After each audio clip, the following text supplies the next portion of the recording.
जो इंसान अपने आप को नहीं ढूंढता वो दूसरों को कैसे ढूंढ पाएगा? अपने आप को भी ढूंढना होता है साईं। गुरुदेव, जो अपने आप को नहीं ढूंढ सकता यानी अपने आप को जानना, अपने अंदर की आत्मा का दर्शन करना, अपने अंदर ज्ञान का जो प्रकाश है उससे अपना जीवन प्रकाशित करना। जब अपना जीवन प्रकाशित हो जाए तब दूसरों की खोज आसानी से की जा सकती है।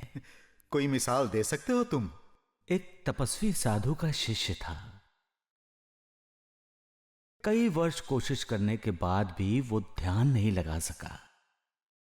आखिर वो अपने गुरुदेव यानी उस तपस्वी साधु के पास गया।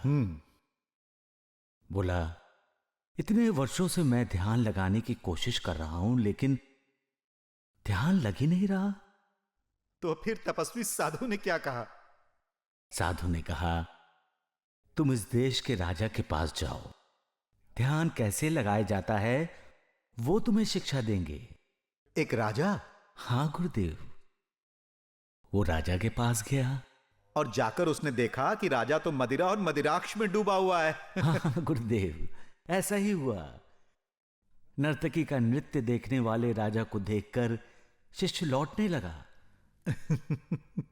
तो राजा ने उसे रोका और जब उसे यह पता चला कि शिष्य को साधु ने भेजा है तो उसने शिष्य को कहा कि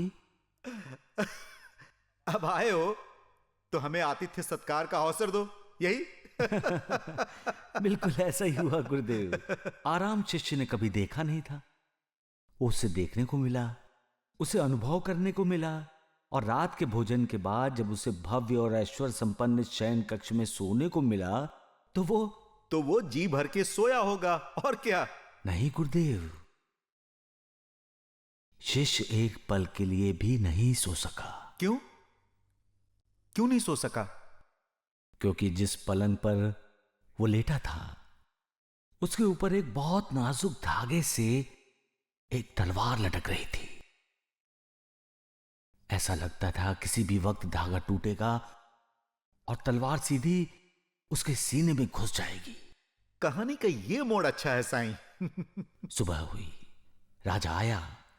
उसने विनम्रता से पूछा, महात्मन, आपको नींद तो ठीक से आई ना? शिष्य ने कहा, राजन, इस लटकती तलवार ने मुझे रात भर सोने नहीं दिया। सोना चाहता था, नींद भी आ रही थी, लेकिन बार बार लटकती तलवार याद करके आंखें अपने आप खुल जाती थी। तब राजा ने क्या कहा? राजा ने कहा, मान्यवर, ध्यान ऐसे ही किया जाता है।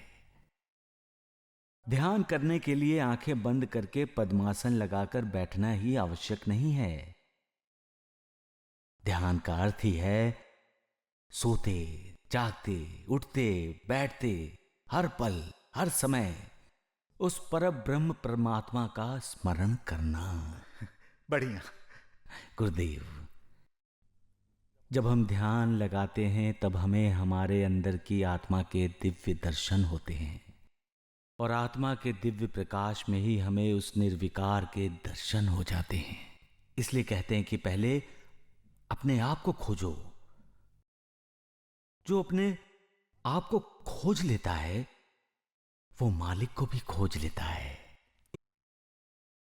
जब कोई दूसरे के लिए दुआ करता है तो हमें समझना चाहिए कि मालिक ही किसी के रूप में हमारे लिए दुआ कर रहा है। गुरुदेव, मालिक ही हमें आशीर्वाद दे रहा है। जब कोई किसी पर कृपा करता है तो ये जान लेना चाहिए कि मालिक ही उस पर कृपा कर रहा है, इसलिए तो उसे सहारा मिल रहा है, इसलिए तो कोई उसका सहारा बन रहा है। जब ऐसे हालात पैदा होते हैं तो इंसान को यह जान लेना चाहिए गुरुदेव कि मालिक उसके साथ है और उसे अपने कार्य में सफलता मिलने ही वाली है। वो जो भी कार्य कर रहा है वो पूरा होने वाला है। वो जिस किसी की खोज कर रहा है उसे वो ढूंढ निकालने वाला है। मालिक, सबका मालिक एक। जय साईं जय साईं।